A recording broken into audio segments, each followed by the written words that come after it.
Welcome back to Card Runners. This is Benjamin Diarth, Foldngst8n. We're on part 3 of $600 and $1,000 PLO.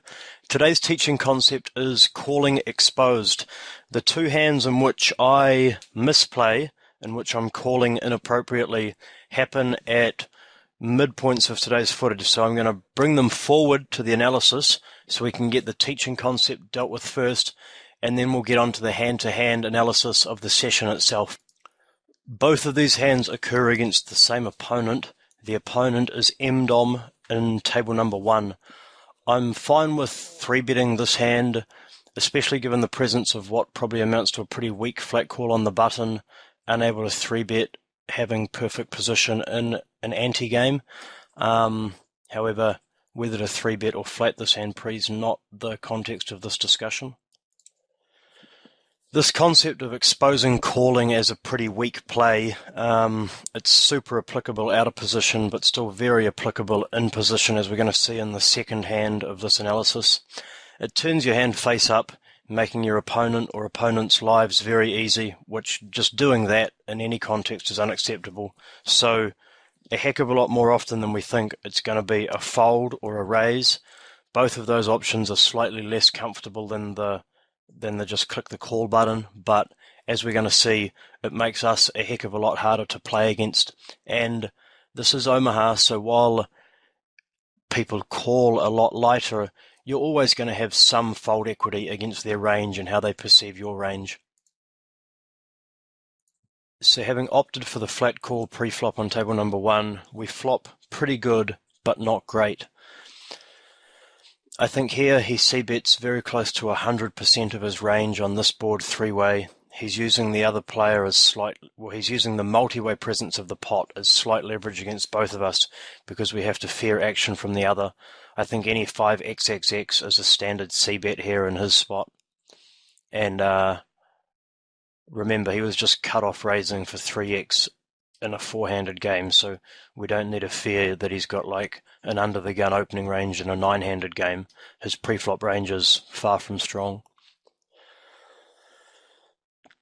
I think we're going to see later that I conclude it was a very easy raise for me here on the flop. I think if I do raise on this flop, having raised his c-bet, which was ultimately made into 2 people, makes my hand look a little bit stronger than it is. I think the historical thought process here on a board like this, when you find out that you're against get-it-in range, has been that you're either a fair bit ahead because you've got a queen and a king blocker, meaning there's less overcards for you to fear, or that you're like in a 40-60 spot behind to an overpair. I think against a modern villain, they're going to bet call 5 and a gut shot, because they're going to discredit action on these type of boards. Additional to that, modern villains are c-betting these boards a heck of a lot more than people have in the past. So with the potential dead money and fold equity being more present than it might have been in other games, I think that makes it more of a raise, partly, in large part, because it avoids the difficult situations that we're going to encounter, and it avoids what we touched on before, that the check call turns our hand face up. Having indeed turned our hand face up with the check call, I think he can very easily put me on the jack and side cards, the 5 and the gut shot, or like queens or kings that I'm meekly hanging around with. We gin that turn. You can lead here, and then obviously you just get it in. But the reality is that you'd probably go for a check raise if you did somehow have Jack 10, or if you were slow playing Jack Jack and 5-5, you are still check raising. So whilst I don't think we're ever crushed when we lead get it in, it's not a very believable story. With that in mind, I checked with the intention of raising. However, the mistake that I've set myself up to make on the flop really comes to fruition here. He thinks for quite a while, and then he makes a bet of 108.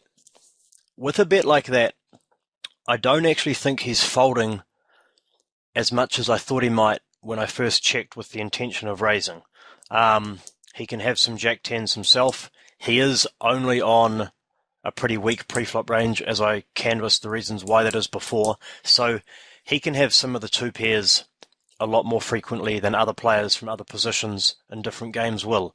So when he makes the sizing, I don't feel at this juncture in the hand that I have enough fold equity. So I opt for, once again, a pretty weak check call.